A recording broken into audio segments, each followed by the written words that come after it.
This impressive tribute to the AC franchise plays each time you boot up Assassin's Creed Mirage. Naturally, it is quite difficult to not compare it with the entries that came before, especially when the entire marketing around this game has been that it takes the series back to its roots. What it essentially means is that Mirage is a soft remake of the first Assassin's Creed game that came out all the way back in 2007.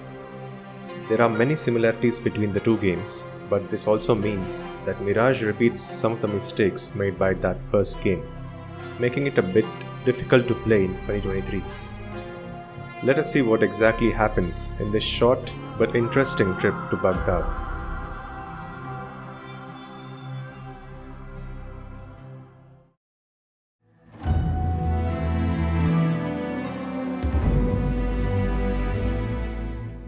The story is easily the weakest part of the game. It revolves around Basim, whom we first met in Assassin's Creed Valhalla. Mirage narrates the tale of how Basim, an ordinary street thief, finds his way into the group of assassins, then known as the Hidden Ones. At first, he is turned away, but later, his soon-to-be mentor, Roshan, sees his potential and takes him to Alamut, the assassins' headquarters, where he trains for several years. Then he returns to Baghdad along with Roshan to take on the Order of the Ancients, who are capturing power in Baghdad.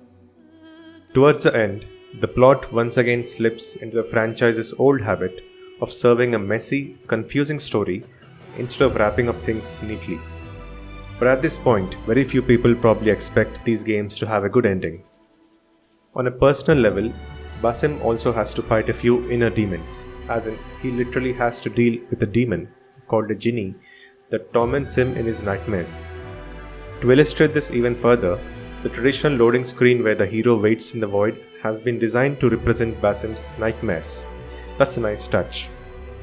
The ending to this personal story arc is also a bit disappointing, but is in line with how the series handles anything that is fantasy related. If there's one positive in the story, it's that it almost entirely stays away from the present day part of the overall storyline. You never see an animus and are never given a break from the Baghdad storyline.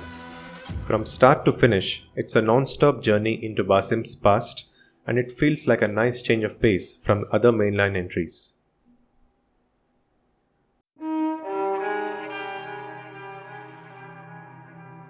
The gameplay is where Mirage shines the most. Its smaller map design allows for a more focused experience. The 4 main districts of Baghdad are a treat to roam around.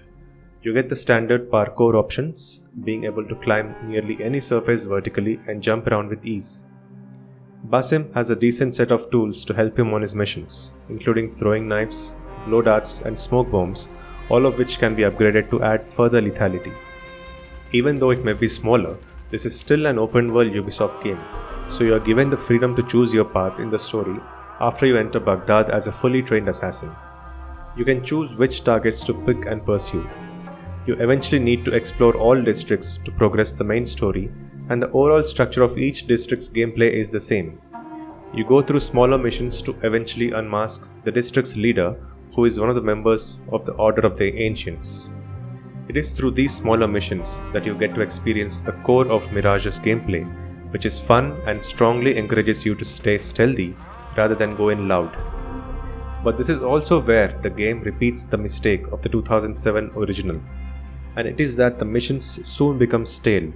You keep doing the same exact things in different districts until you are called for the final mission. That said, Mirage doesn't limit itself to mimicking the 2007 game. It retains some of the gameplay elements of more recent games. For instance, you still have access to an eagle, which allows you to mark all enemies in an area so that you can plan your approach. Character levels are no longer part of the game, but there is a more simpler ranking system which tracks your progress as an assassin throughout the game. And it may not be noticeable immediately, but there is a difference in how Basim plays when he is a novice versus a master assassin, as demonstrated by Ubisoft in this clip.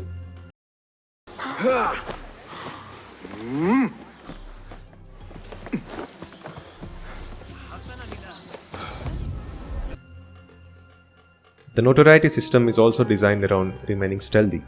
If you go into open combat and take out your enemies in public, your notoriety goes up and you have to tear down wanted posters or bribe town criers to bring it down. You can avoid this altogether by remaining hidden and only taking out your targets without attracting attention. The inventory management system from the previous games returns, but it has been simplified to fit this game's smaller scale. You can still get and upgrade various weapons and outfits, but these are very few in number and clearly not the main focus of the game. If anything, this system simply gives the game's microtransactions a reason to exist. Yes, Ubisoft is still trying its best to sell microtransactions in single-player games, and I guess enough people are buying these items for the shop to exist after all these years.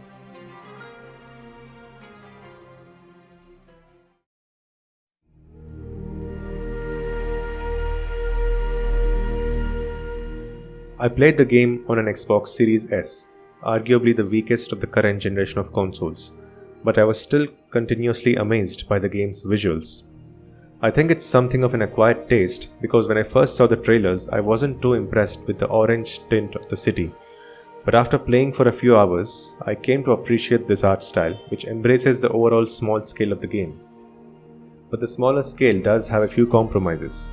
For instance, the NPCs have a very limited set of animations that you will soon start recognizing everywhere. It sort of breaks the immersion when every second character you speak to has the same animation. And it can get a bit hilarious when a vendor gets stuck in an animation loop.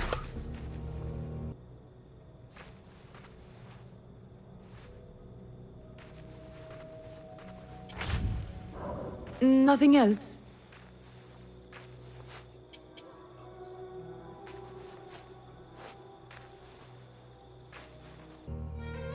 Viewpoints are still fun to synchronize, offering some breathtaking views of the game's impressive sandbox. I'm glad that the franchise has retained this key feature because very few games today take the time to appreciate the environment art, which has always been excellent in AC games.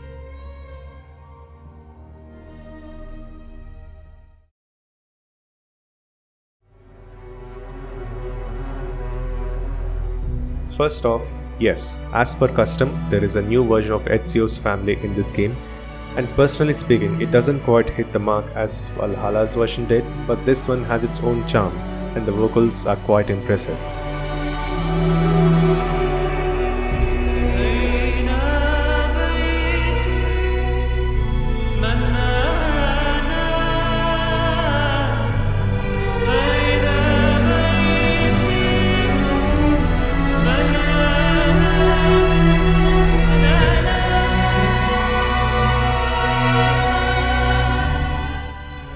But moving on beyond the track, AC Mirage's music and sound design in general are excellent.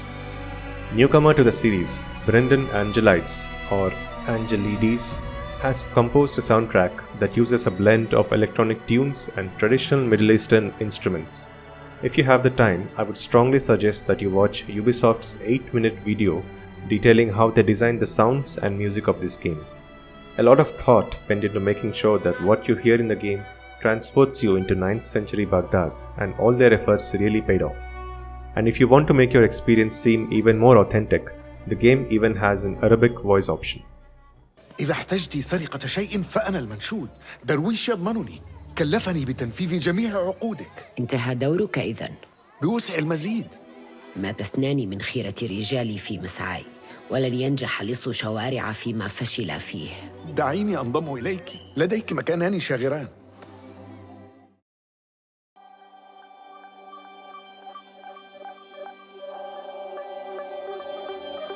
Since this is my very first review, I had to first decide whether I wanted to use a scoring system or not.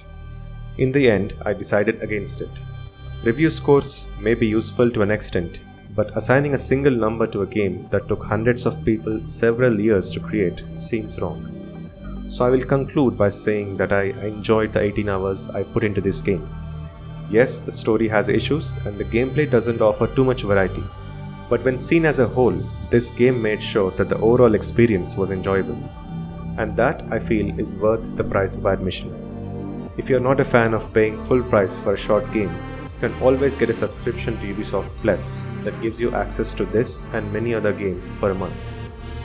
While it's doubtful if we will ever see this small-scale formula be repeated too often, I'm happy to report that the team at Ubisoft Bordeaux did a rather fine job at making sure this trip to 9th century Baghdad will always remain memorable.